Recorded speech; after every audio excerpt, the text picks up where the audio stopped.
Guys, nandito na ako sa bahay ng amo ko, guys. Yan. Ito ibaba ko yung bag ko, guys. Yan, may 100 sila iniwan, guys. Pabili ng ulam. Tapos, pagkain ko, guys. Kasi kumain na sila, guys. Yan. Kumain na sila. Bali ako na lang tapos yung pamangkin nila sa taas. Kakain. Kaya, ito guys, tapos na sila kumain. Malinis naman itong guys kasi araw-araw ko naman nililinisan. Bahay nila. Ayan. Ayan guys. Ayan. Ako na lang mag-isa dito guys. Ayan. Hindi ko binasa yung buhok ko guys kasi lagi naman. Ayan. Ayan guys. Magbibihis ako yan. Para sa pangdala kong damit. Kasi iba yung pang-lakad ko. Iba yung pang-work ko guys sa bahay. Ito, may damit ako ditong baon. Yan.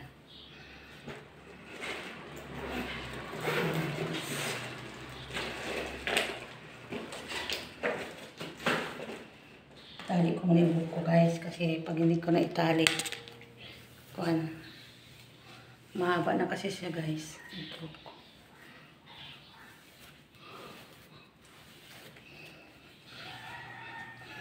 Yan ang taba ko guys. Oh. Diba? Taba. Hindi ako kumain kagabi guys kasi sa sobrang pagod. Hindi na ako kumain. Kasi naglaba ako plancha. Doon sa kabila guys. Ang daming gawa. Pero okay lang. Kinaya ko naman. Paggising sa umaga guys, buhay pa naman ako. Yan. Bali tinatali ko yan siya guys. Ito, ganyan. Para hindi siya mainit. Pero dapat dalawa yan guys eh. Ganyan yan. Yan. Ito lang guys. Wala tayong isa. Yung ano ba? Plastic ko. Wala tayong plastic ko guys. Wala lang. Yan. Tali ko yan siya guys. Kasi sobrang. So kung hindi ko ginupitan ito guys nung kwan. Mag-isang taon na ito sa kwan guys.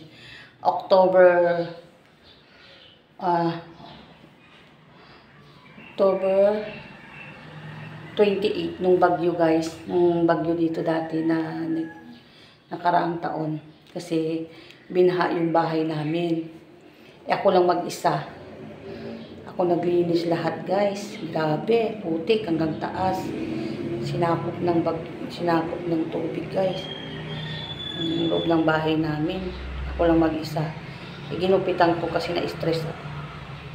Sobrang haba na ito guys. Hanggang kwan na. Baywang. Ginupitan ko siya. Nagtampo yata guys. Kaya hindi ko na siya ginupitan. Nagtampo siya. Ayan. Yan. Ganyan lang buhay ni Marimar. Be happy. Mga viewers ko, thank you pala. Followers, 5K. Bumababa yata yung 5K ko guys kasi okay lang guys kahit walang nanonood. Basta salamat yung nanonood guys. Continue pa rin na nagsusuporta sa akin. Maraming salamat po sa inyo. I love you, I love you. Mga palangga. Ano sa ibang bansa, I love you. Yan guys. Yan, sa lapid ko yan para pan. Diba? Ganda siya. Wala na kasi plastic guys eh. Yan ang buhay ni Marimar. Diba? Tapos bibili tayo ng ulam guys.